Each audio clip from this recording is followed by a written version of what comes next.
y la Liga de Bomberos Portugueses, which gave me this opportunity to share with you some of the findings regard to the wildland urbanism, hitting the wildland urban interface in today's communities in Europe and across the world.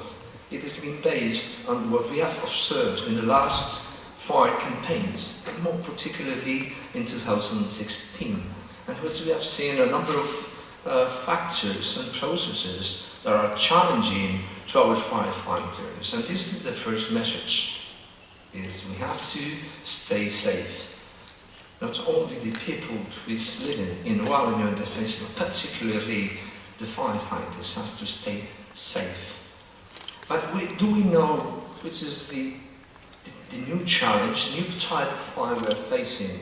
Our colleagues from the University of Coimbra, ADAI, have long studied the extreme fires. We are finding that the new fires are challenging our firefighters even more what is hitting one of these communities, as what happened in Fort McMurray in Canada. I bring this picture, but it's very clear in this picture that the new type of fire is asking us for more than we can provide. We cannot protect people, we cannot protect houses. This is like a tsunami. We are talking about a different dimension of fires. We are facing this, and we are not prepared for this. So the first message is stay safe and try to make this not to happen by transforming the landscape. Well, we actually take our measures of protection and prevention, but the question is, are they fit to the new type of fires? Are they enough? Well, if we look very carefully into one of these communities in McMurray fire, we see that they actually count on some prevention measures, like this fire break surrounding the community that is 30 meters wide. But we are looking at a big fire, several hundred meters of the column, convection column. So this is irrelevant. I mean, this type of structures do not stop the fire. So the question is, are we living in a place which is safe for people and firefighters? Are we actually preparing our structures to this type of fires? And that's a big question, because you create this fire break, you have the feeling that you are safe, while you actually are not. The only thing you can do is just run away and try to keep the people safe in this evacuation process. You can do nothing more. So that is the big question. And the big question is, what can we do beforehand this happens, previous to the chaos, and not to ask the firefighters much more than they can provide to protect people and protect houses. And it's basically a matter of transforming the territory and designing in advance the scenario. So this territory transformation, not only surrounding the population or the settlement, it's a matter of transforming the whole landscape to avoid this type of fires to happen and provide an opportunity to the firefighters to operate safely. So it is basically, first of all, the forest fuel load and continuity control, provide accessibility, specific ground accessibility, and provide water availability, and work on the building endurance. And of course, something which is a factor would create the chaos is the human behavior. So we can change that through best practices. In the end, what we are trying to do in the prevention, previous to these fires, to create a scenario in which the operations are safe and efficient, and we can do it in advance. And another question is, can we do that? Can we transform the territory? Who is responsible for transforming territory? How much does it cost? Are we now in a non-turning point? There are big questions. And the main issue is, are we living in safe places? That's a big question. So to approach this complex problem, the well and urban interface, our suggestion is to look at that in different scales, and look at the different challenges at either of the scales. That looking into different scales, from the bigger scale of the landscape level, landscape is where we apply our strategy. We look out for our opportunities to control the fire, which is progressing, and which are the places where we have problems, and where the fire can open or be more violent or create more destruction. This is actually what we do in the operations in the forest fires. But the problem is that when the fire is hitting one of these settlements, everything is distorted. We have to change about what's going on in the next level, which is when the fire is hitting the community.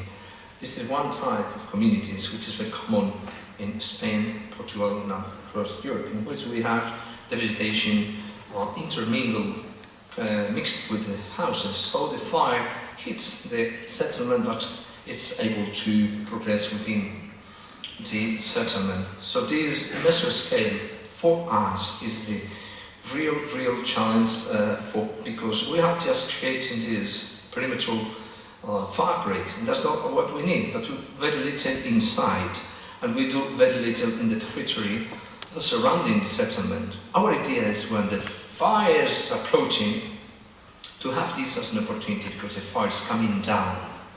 It is not going up, it's not growing, but coming down. This should be an opportunity and not a problem. And then we have down to the micro scale, the domain of the immediate surrounding the house, which by far is the responsibility of owners. So we are creating this approach of planning, strategy and tactics, in which we involve the firefighters, the regions, we involve the municipalities, we involve the owners, all of us together, working to create this scenario which is safer and more efficient for the firefighters. So there are several relations in between these scales. First of all, is when we talk about the neuro interface, we are not talking about just friction. It is not just friction of vegetation with houses. We see it is. But it's also an influence area. You had a big fire in Funchal, Madeira, and very clearly it was seen that the smoke plume on the firebrands were affecting not only interface but also the urban areas in Funchal. But there's another message, the importance of the microscale, the importance of the owners, the importance of gardeners, which are an army, an enormous number of people transforming the landscape at the microscale, and all together create a pattern of vegetation which is safer and which we have an opportunity for firefighting. So what we are trying to do is to connect all these three scales, region, municipality, owner, to work together to maximize, optimize the money and the effort to transform the territory. But another underlying message I would like to repeat again and again. We know very little about all these processes and all these factors. So we need a lot of observation and research. At this moment, most of the processes we are going to see are uncharted territory. We need more research, more observation systematically. Let's have a look at some of the lessons learned at the macro scale, basically how this is conditioning the operations. As I told you, things that we have observed is that we are just planning for the friction area in which you have the flames touching the houses. That's true, but it's not the only problem. This is Funchal. You see, this smoke plume is giving us an idea of the influence area. This is an influence area in which we will have the smoke and the firebrands falling and creating hundreds of little ignitions between the houses, creating secondary propagations and even affecting the urban area. An urban area are not friction with the forest area, but are tremendously affected. Particularly we have some houses burned here because of the open windows. So all this is the interface, not just this. So the word interface should be to some extent extended to fire influence. So you here have the friction with the houses. Another point is in regard to the to the effects on the houses, which is not just the flames hitting the house, but the firebrands affecting the fields surrounding the house.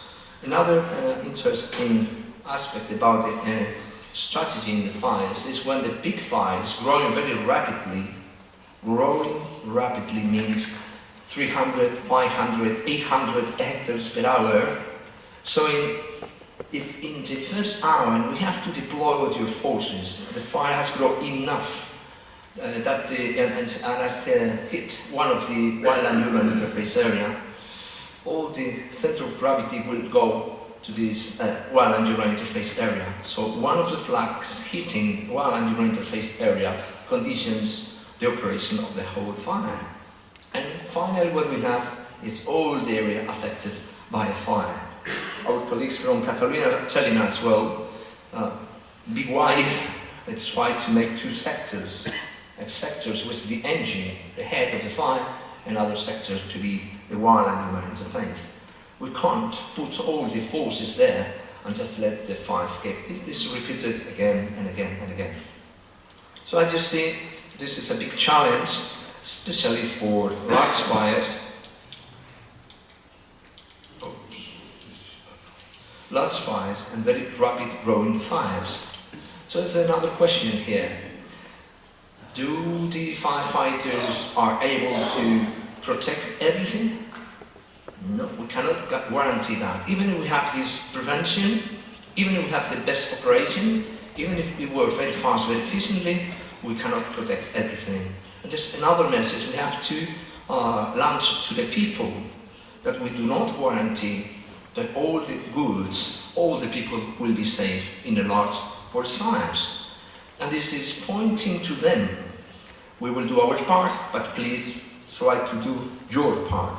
That underlines the importance of this auto-protection, self-protection, as we will see afterwards. Another effect that we have observed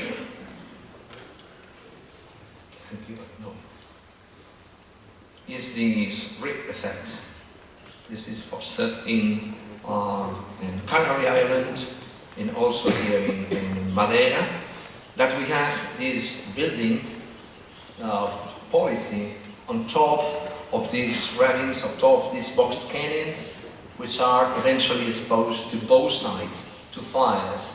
So it's very likely to have an entrapment, because if the fire run falls here and have this run of fire, to cut the way out and to keep all these houses affected by fire and forced to shelter in place. That's been repeated as well in other parts in the world.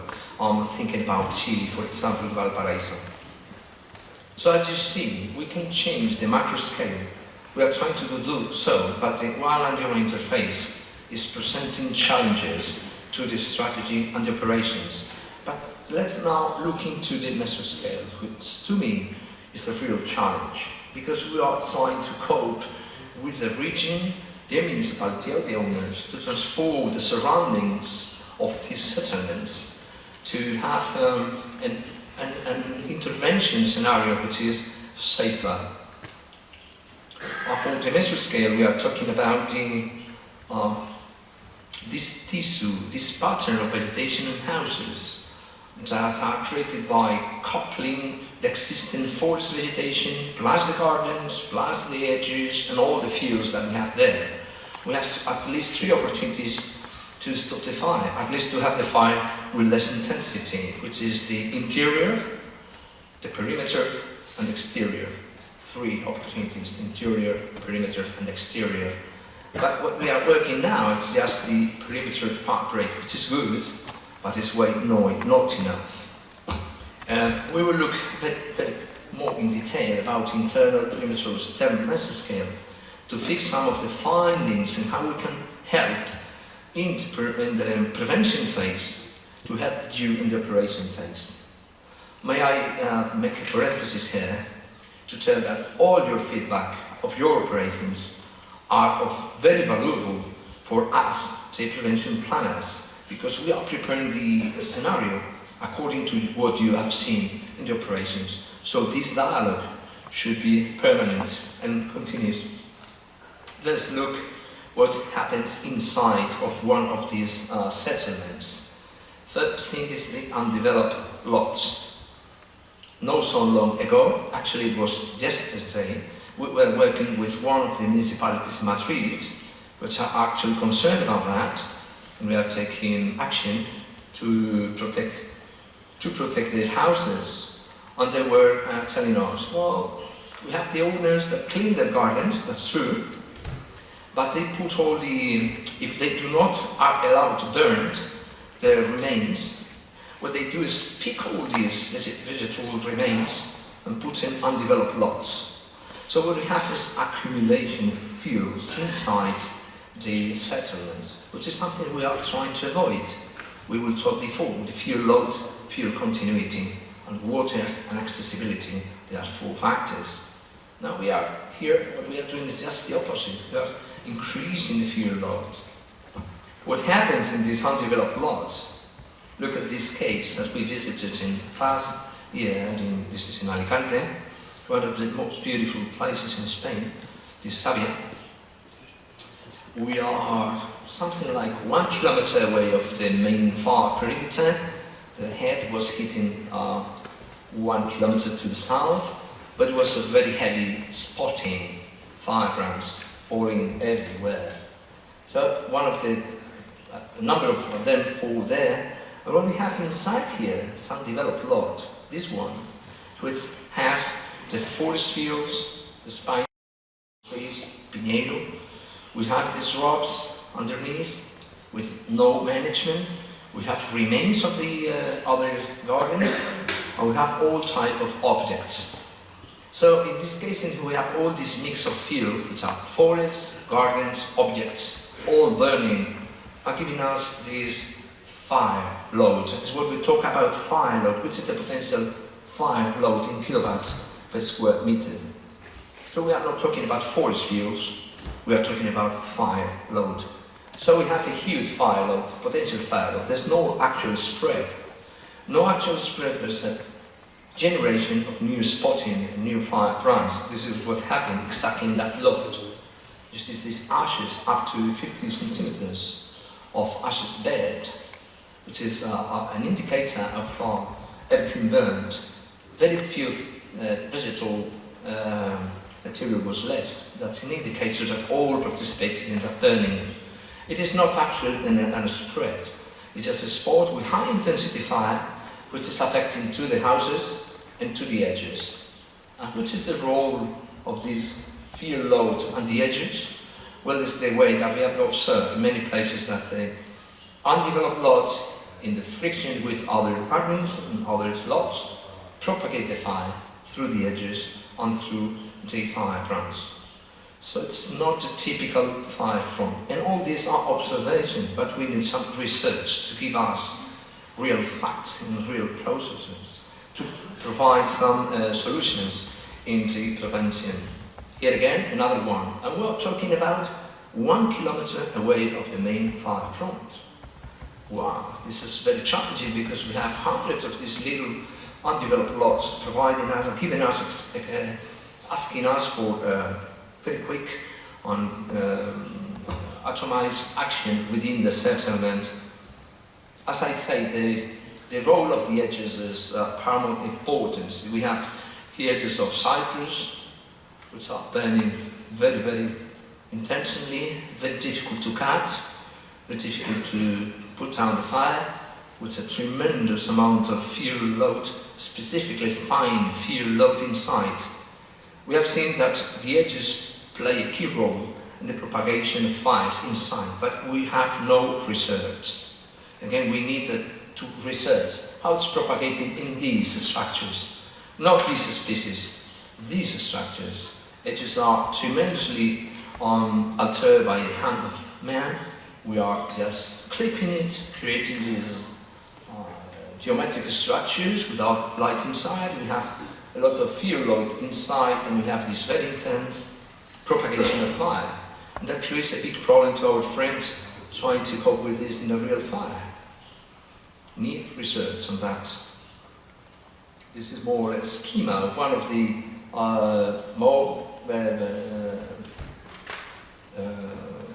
exercises that we did in one of our settlements.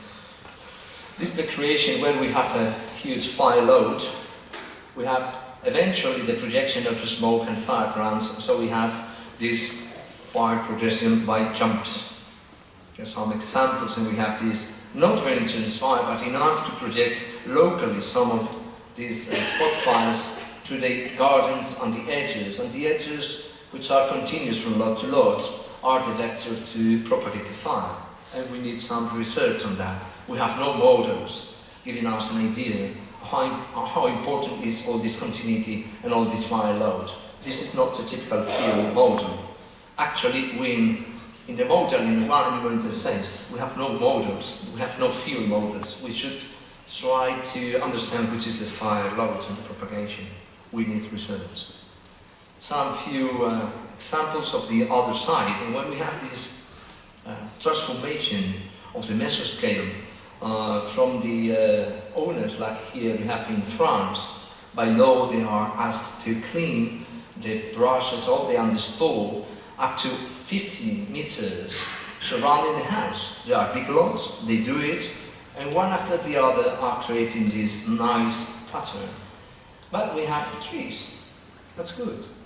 Because we have trees, because we need the shadow, because we need to protect the soil, because we need to protect from hydraulical, runoff and erosion.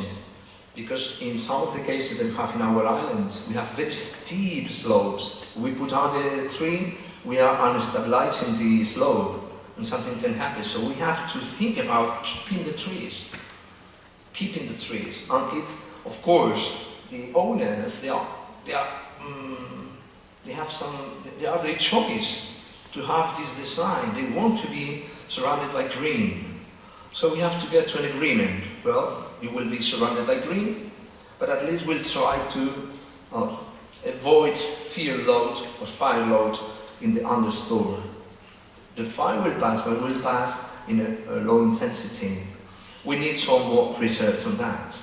We're trying to get rid of the field load, especially the fine field load here, because of the fire grounds. But if we get this load to meet intensity fire inside the settlement with this, we'll have a chance to work on the water. When we put water on the vegetation, in case of an operation of the fire, it's an external water. It is not part of the plant, it's in the outside, so it will evaporate and help to extinguish the fire. But we'll use a fraction of that water along the year and create a green island, selecting the species we have, very low fine field load and very high moisture content of the life part. We are creating these green islands. So to me that's a great combination. To try inside to create a structure that gives us a low or medium intensity fire and the control of the fine field and the control of irrigation, the control of the water of the living plants. So the use of the water is as important, specifically the irrigation patterns inside the settlement. It should be planned as well. Avoid the field load, increase the water in the plants. Give us an opportunity, but also give an answer to the request of the owners. They want to have gardens. We can't remove everything. We have to get to an agreement. So as you see, we have several examples of that. What we do, actually, is to create these patterns in the gardens, on the lots, but also we try to complement that with the corridors inside the settlements, because each of these corridors we have forest fields are creating a friction with all the houses here. So it is not only creating fire breaks surrounding the settlement, but also all the places where we have this friction. What we do, what we try to do, is to redesign these areas which are requested by the owners. They want to have this because it's part of the landscape. They want to be there because it's part of the landscape. You cannot remove all the vegetation there. We have to redesign that. What we do is just try to find structures and try to transform these lots surrounding the houses and create less load, high moisture, but also give some accessibility, not only for firefighters, but also for the owners, for the people. The people will go there and will create this dialogue with their own space surrounding the houses. You understand? I'm dialoguing with the forest and the nature spaces. So I'm conscious that this is part of the solution. I, myself, the owner, I'm part of the solution by using it. This is what we have created in Madrid. To do so, we need some, let's say, apply some of the technology we have at hand.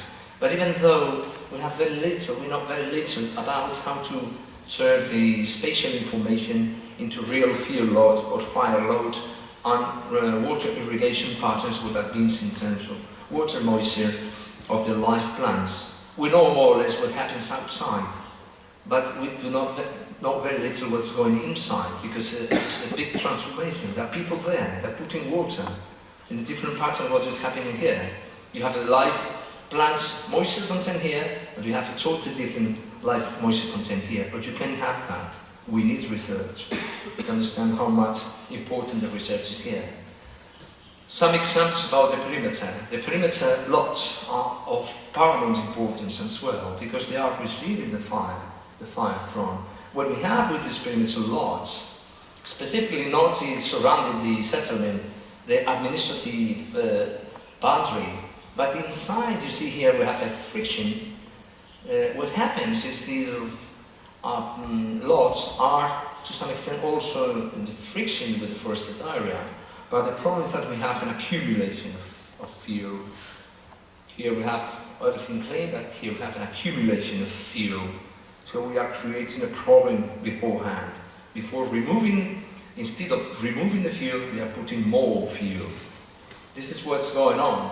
To the existing fuel, forest fuel, which is not treated, is not managed. Because it's an urban area, it is not managed, not fuel management here. We have to add the remains of the gardens. We have to add some of the species which are setting outside the gardens and creating this high fuel load just touching the houses. Just the opposite what we are looking for. So these lots are very important to work with them. Try to avoid these flammable species like Cupressus arithonica. Try to avoid all these, all surrounding the houses. But there is a resistance, a big resistance to change. Particularly all these old settlements with old people. You're asking them, well, I did my effort, I created a fire break of 80 meters, that was a big effort for the region. Now I'm asking you please to reduce a little bit all this field load, because they are your property. I cannot do anything at all. It is your property. And they're telling you, why I have to cut this, why I have to cut that. I've been here for 30 years, nothing has happened. Well, but we have observed in many fires that all these houses have little chances to do anything at all.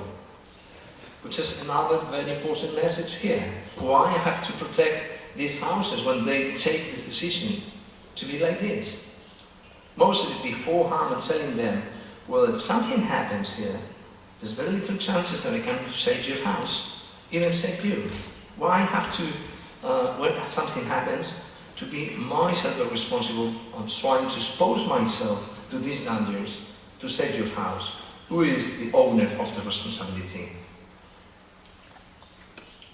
So what we have observed about the perimeter is some of the lots, we have no vegetation at all in some of these platforms with pools, and so this is in Benitacel 2016. This is more or less the head of one of the progressions, hitting there and progressing here and jumping, boom, up to 1.5 kilometers inside the settlement. But the fire from was stopped there. It was not affecting the house because of this separation. So it has been observed that all these separations with pools and walls and platforms are useful and helping to protect the house. But we have no research on that. This is just observation. We need research on that. About the perimeter fire breaks, there's something that we are getting from the firefighters. They are very useful. We are reducing fire intensity there, but at the same time we are giving air. There's an air current there, so to some extent we are giving more impetus into the fire, exactly the point we want to do that. Another point is that we are thinking about creating fire break towards the outside, but not towards the inside of the settlement. So we have forest fields there. It should be inside the settlement. That points out to the fact that the settlements in friction, direct friction with forested areas, should be specially treated inside. Another point is that the fire breaks do not grow at the time that the vegetation is growing, especially fast-growing vegetation, like eucalyptus and other shrubs. In 2, 3, 4 years, what was 2 meters, now it's 8 meters, but it hasn't grown accordingly to, let's say, from 20 to 15. It should be reviewed. Again, we need some research on that. Again, we are creating this type of structures instead, trying to reduce the inflow of air, something that should be studied in the laboratory as well, creating these spaces to be used by the by the public. So again, we are creating the dialogue space between the settlement and the forest, and you can actually see and contribute to the maintenance and consolidation of these structures. One of the most important things is try to create what we call a perimeter defensible space. One of the structures that help us very much are the perimeter roads and streets. You see, you can more or less access to these lots to protect the houses with their own water, but nothing to do with this. They are in direct friction, and as they are in friction with the forest, they allow the forest to come into the lot to create a continuous distribution of fuel around the house, very difficult to access, very difficult to protect. So again, why do I have to protect this house? Well, they are doing nothing beforehand to make this efficient and safe. So what we are trying to do is to talk to the people, to the municipalities, to the regions, to provide some kind of fuel management inside and surrounding the settlements, or creating structures like this agricultural land. This was in Carcassonne, 2016, Valencia, near Valencia. We have the fire coming this way, and it was the left flank. At the end of the day, the wind subsided a little bit, so the fire made these topographic runs towards the settlement. Here was a blue line of water of these canyons, but it is very. The orange field helped quite a lot to stop the fire right there. So what we do beforehand, before transforming the landscape, we look into which is the vocation, what was the story of this land, and where we can lead to, where we can point at which structure we can point at. But we have to look into history, and we have to look into the society and the socio-economical reality to provide some measures which are according to the reality there. We have some, I would like to point out some of the lines that we have opened, but it needs a lot of research. Basically, which is the intensity and amount of transformation of the inside, the perimeter and the outside of the mesoscape, to at least create a safe environment. That's something that you cannot argue against the safety of the firefighters. That's what we're looking at.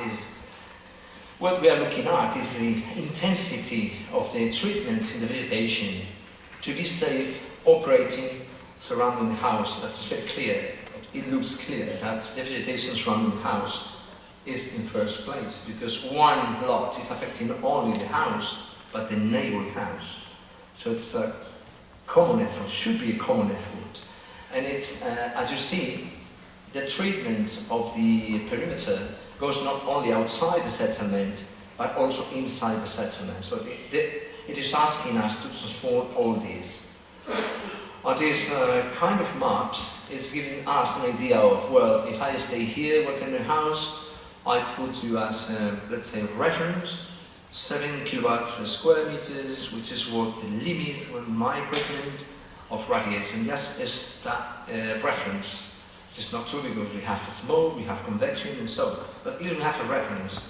And let's give you an idea of the importance of the gardens, not only for the protection of the house, but how it is affecting as well to the streets and roads. I mean, this should be potentially, eventually exposed to radiation, smoke and fire grounds. Not only the houses, but also the roads. So that's creating a problem. Here you have an example. This point is this one. All these gardens with Cuprous Arizonica, Pinedo and so, and this is the Boscania with huge field load, is affecting not only the house, but also this road is giving us access to the other part of the settlement. This is the only road for our evacuation. We have to look very carefully about the importance of the vegetation inside. Do you understand how important it is to convince, educate, and make an awareness to the owners of their role in protecting themselves? And how important it is to close the gap between what firefighters can protect, what the landscape is asking us to protect. Sometimes it's a huge gap. We lose a lot of things. All the things that we lose is a metric of the success of prevention. The same for roads and access. This is giving us, which is guilty, which is the strictness of the plans that we have to proceed with to ensure more or less a safe operation in the roads and streets. Coupling all of them, there's some examples. This is what we have. This is an area in Collserola, to me, one of the most challenging places in Spain. It's near Barcelona, and it's giving us an idea of how much do we have to transform to have this space safe. This is giving us, well, you are in serious trouble. If you have to transform this, it is not likely you are going to do that, so you have in big trouble. Yeah, what can I protect is just a little fraction of what is under threat. So this is what we have to do. And talk to the people, well, get to an agreement. If you do not do that, I can't assure you that I will protect you and your house. It's more or less the idea. So we have to think about territorial planning. This is giving us an idea, work with the municipalities for the territorial planning, to describe which are the places where we have these problems, to identify the field load. We use LiDAR, but we need some research on that. These are just some, let's say, indicators of where is the field load, which of the lots are more participating in the risk of houses, and identification of possible scenarios, 2, 3, 4, 5 scenarios. And when we do out of Spain, in a similar school that we have the Escuela Nacional de Protección Civil, is to set these situations in the sandbox, actually, and try to find which are our opportunities of evacuation, shelter in place, protection, and so on. And we find the weaknesses and the demands of this territory to be safe. Here's one of the exercises we did recently of the SEM settlement. We have the national brief, firefighters, local action, police, everybody's there, try to cope with these situations. So we underline which are the weaknesses of the territory that should be addressed first. To end with my presentation, let's look a little bit more into what we call the micro scale. Actually, this was inspired by our colleagues from the United States, because they talk about the defensible space of the house. But I have a rather different problem in terms that the houses are themselves few. Houses in the United States, most of the states are made out of wood. 50, 70, 100 tons of wood, of little profiles of wood that burn like hell. And they are themselves a source of fire grounds, because there's this conglomerate of wood that's creating these particles flying everywhere. So you can see a had the opportunity to be in one of the fires in Lake Arrowhead, houses destroyed and the forest almost untouched. So, we have the same problem? No. We have a problem with houses. Do our houses burn? Yes, they burn, they are destroyed. And the question is why? So we have some idea. We need a lot of research here as well. As you see, how important is the observation and the research. The observation by you, interact and research. You have a clear idea of the processes that take place in the surrounding of a house. This is the domain of the immediate. This is the domain of the owner. We can do very little. But we have more or less, very easily put in a schema, the convection, radiation, fire embers and smoke. And we have this membrane separating the outside from the inside, which could be broken through existing openings or eventual openings like an open window, or because the fire breaks in through a window or other weak point. So, which are the processes involved in this entrance of the fire, the smoke or the fire embers? We have a slight idea, we need some research, more observation, but it points at the closest field, the closest fire load that we have, touching the weak points, breaking into and giving an entrance to the embers and the fire, and create an internal ignition. Another thing that the firefighters have told us is, well, this happens after the fire has passed. Maybe some minutes, even some hours after the fire has passed. It is not immediate. This happens, and after a while you have a small combustion, breaking the glass, entering and destroying the house, maybe in 2-3 hours, I don't know. So we need more research. We did some research with help of our colleagues from IIUR, which are in the forefront of research and what we do in Interface in Europe. But more or less, this is what I've gathered out of the observation in real fires.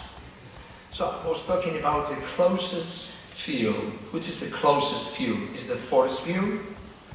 No.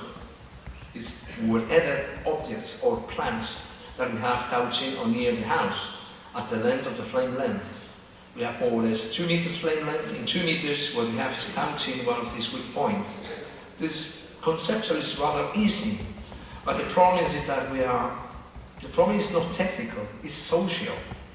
How may I ask one of these owners to change these edges, which we know they burn like hell, and they are very difficult to put out the fire. We need chainsaws, we need water, and it's changing reactions, giving us very strong fires.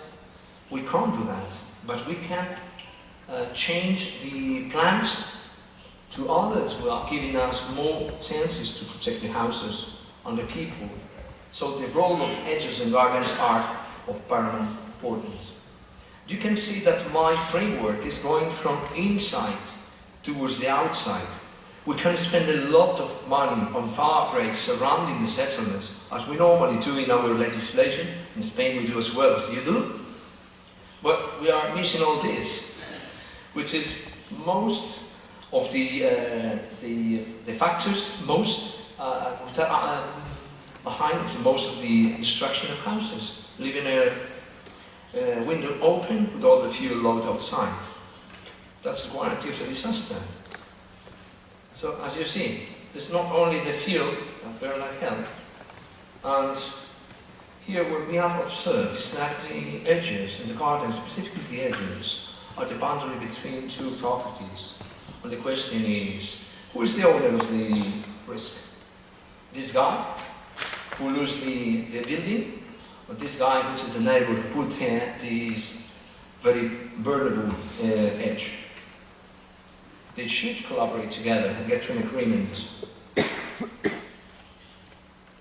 We have observed that we need a lot of research here of different structures, the clipping, the watering, the species, the amount of fuel load.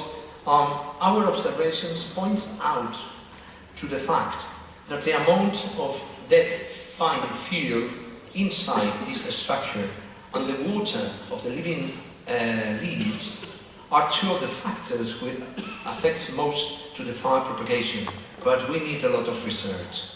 The problem with it is that we should work on these structures, as I told you before, with different irrigation patterns, different species, and different clipping treatments.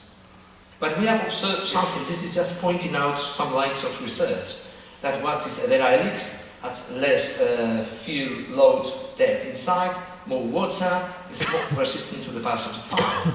Our colleagues from IIUR helped me quite a lot in this review in the functional fire. This is Buxus and Berlinians, and we saw that, well, it burns, but it rather propagates less intensively the fire. So it's more appropriate. Why? We more or less saw that there's much less fine fuel load inside, and there's more water content resistant, so it's resistant to the passage of fire. So we have some very nice solutions. Another question to you, my colleagues: who is the real transformer of these landscapes? It is the region, it is the municipality, it is the owner, it is the gardener. The gardener. We have observed that in Valencia, Balearic Island, Catalonia, gardeners are taking decisions, not owners, especially those gardeners, old gardeners, that are taking care of the gardens. More or less they decide what to do, which are to decide the plants to put here and there. So to me, it's one of the sectors that should put in touch to train them to select the plants, the irrigation patterns and the treatments to create more or less fire-resistant gardens, and furthermore to create fire-resistant settlements. Again, the importance of irrigation. We cannot put irrigation in the forest. The forest is what it is. We have to feel most of what it is. We have to deal with that. But in one human defense, we can't put water in the plants, specifically this drop irrigation, drop irrigation. It's creating kind of a fresh water, which is more or less could be an opportunity when we have this low or medium intensity fire. You get it, more or less, what I'm talking about. Reduce the fire intensity inside, improvise some structures where existing fires that we observe with my colleagues from IIUR in functional fire. This guy was disposing this hose on a pump, on a water point all around, so he was preparing everything for be protected. Very interesting case. On the other hand, our colleagues from Serem helped us to visit this tremendous fire in Rognac-Vitrolles. We'll see some more details afterwards from our colleagues in Tyrol. But this case was specific, dramatic for me. This is a scenario which is not very, there's not much, plenty of trees. More or less there are sparse trees here and there, so you cannot expect the progression of fire through the trees. But there were some gardens with trees touching the roofs, specifically this, that eventually by a firebrand or local burning enter in ignition and touch the roof, and eventually the fire make it through the window after a while. So we had here several opportunities to cut down the tree or just put out the fire, but nobody was there to put out the fire. So one conclusion is we do not need big fires approaching the house to have the destruction. It looks like, we need more observation, more research, it looks like points out to the nearby fields and to our windows and so on. Again, another point, and I'm finishing my exposure, it is that the load of fire is created by whatever field, not only forest field, not only garden, not only vegetal material, but all types of materials. Here we have an opportunity as firefighters to know quite a lot, to have quite a lot of information about other materials burning. So they are creating a heat, they are heat source. So summing all of that, we have this kilowatts per square meter as fire loads, particularly all this junk that is behind the terraces. This is a case which is repeating again and again in Mediterranean countries. In this case, in Madrid, this man died, and the sons inherited this property, but they just wait to get better value than that, you know, over the time. And in between, they just use it like a junk yard. And the problem with this junk yard is an enormous amount of fire load. We need some experience on this as well. How much of this fuel is participating in the fire load and eventually to the destruction of the houses, as we have observed it repeatedly in Spain, France, Italy, and here in Portugal. This is a very dramatic case in the recent fire. This is the border of the fire. It was actually the right flank was coming down here, so it was a medium intensity fire. It was nothing spectacular, but it was a fence of trees and edges that catch up on fire, and afterward what catch in fire was exactly all these materials that were in the jar. You know, a car, coaches, all types of material create locally a big amount of heat that eventually leads into destruction of the house. Talking to the old woman, it was a French one, and she was telling us, I had the normal things. Why are you telling me that it created destruction? I had the normal things that everybody have in the yard. Yeah, but lady, what happened is not the fire. The fire was the initial cause, but the final cause was all these that created this amount of heat in your house. So here again we have the importance of the surrounding, the immediate surrounding of the house and the effect. Here we have a very dramatic picture that got from the internet. This is a place that I had the opportunity to visit with my colleagues from IIUR, Portugal, and from Chile. You see that we have a very active crown fire. This guy is doing something, I don't know what. He's doing something there, trying to create, to put some water in the roof, but the roof is a structure which is designed to evaporate the water. So not too much water will be there. Trying to save the house in the last moment. But if you see this, the fire is approaching, this guy is on top of this tin roof, and underneath which we were there after the fire, a lot of materials of all types. And that created destruction of the house. So what is the real cause? The approaching fire, it was triggering a big ignition there, but this material was behind the house, and we need some research on that as well. This is just some lines of research that are open. And again, here you have this gas container. What we are doing now, I'm finishing, it's 5 minutes to finish, is what we want to provide you firefighters with. It's what we call a pre-triage, a pre-analysis of each of the houses, and which are the opportunities, the chances to protect each of the houses according to the type of the house, the field surrounding, the treatments, the availability of water and accessibility. You see, this is a wood house, which is in the middle of the forest, one of these of houses in full friction with the forest, and this is inside with the clearance and so on. We create this type of marks and provide it to you, so you firefighters have the opportunity to go to the owners and explain to them, well, my friend, how can I tell you this is Corserola? How can I tell you that this is a box canyon with very poor accessibility, no communication? You inherited this building, but you're creating an extra building there. I don't know which are the materials. You have accumulation of all type of objects there, and inside there. How can I tell you that in case of the fire, this is a candidate to disappear? Let's work together in advance. If you do not that, I tell you in advance, I will do very little to save this house and you. And this is the type of agreement that we are learning from our colleagues from Barcelona, of course, the Bombers de la Generalitat, which are by far the ones which are in the forefront of cooking research and operations.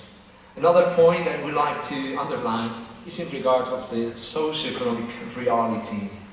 All that we see in the one interface has a big, strong connection with the socio-economic reality. the people take decisions and do things. We have this reality, for example, we have this in Collserola as well, near Barcelona.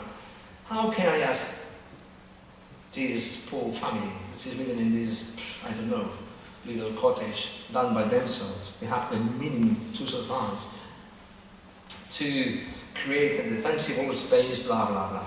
Cannot be done. This is a reality because it's a person which is under threat in case of the fire. Even more, this is one of the most vulnerable people that are people inside they have to save. How to get to an agreement? With other neighbors? Remove them from the settlement? What? But I have this inside. Which is not that easy. I can do things, but I have to take into account the socio-economic reality. Here's some final remark on safety. That it touches you very directly. And what's what we have seen, our colleagues will explain a little bit more what's the forest fire in Portugal. This particularly situation, which will be under research on investigation more carefully, but that created me a kind of an anxiety in which we have in the mid-slope of the Funchal area. It was not the urban area, it was not the forest fire, it was in between. We have this small access, very narrow access to the houses, while at the same time we have fire coming out from the neighboring Bosque Canyons. So to me, I was thinking, well, you have to cross this with all this burning with smoke and so.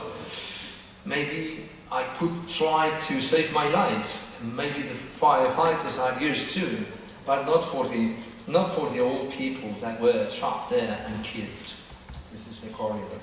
So that created me an idea of that we can have entrapments inside the urban area as well. So think about that. Another point is the domino effects. Given that this urban fire triggered by forest fires, in our planning we have to account as well of the emergencies triggering from the forest fires, like the gas station, hydrocarbon station, that eventually could create locally another emergency inside the emergency, as we saw. And finally, some words about the LDPs. LDP tanks, at least in Spain, are not regulated for forest fires, but definitely they are exposed to forest fires. I've seen several dozens of LDP tanks exposed to fire. They opened the valve, everything worked well. It was the duct of fire, the plume of fire, and that was it. But when I saw the regulations, not a single word of surrounding material exposing these tanks to a local, high intensity, but not that much time, but a high intensity fire, because it is actually touching. You have the flames touching. So what happened here, you have triggered the valve, and this is the mark of the burning, but nothing happened. We need some research as well. Our colleagues from France did some research exposing one of these LDP tanks to a flame from approaching, providing 90 kilowatts per square meters. They demonstrated that 50 meters of distance, which is by regulation we have to clean, it's enough to keep these type of tanks under 22 kilowatts per square meters, which is the threshold given by the Association of the American Association Institute of Petroleum to protect this. But in our cases, no, because we have 25 meters, which is not enough. And in these cases in which the owners try to cover the LPG tanks with this hydrophonic and so, by the way, no, we are exposing to real fires. Why are you asking me to please do not smoke? And then what I see in the forest fires is this. Edges burning and exposing the LPG tanks. This is uncharted territory.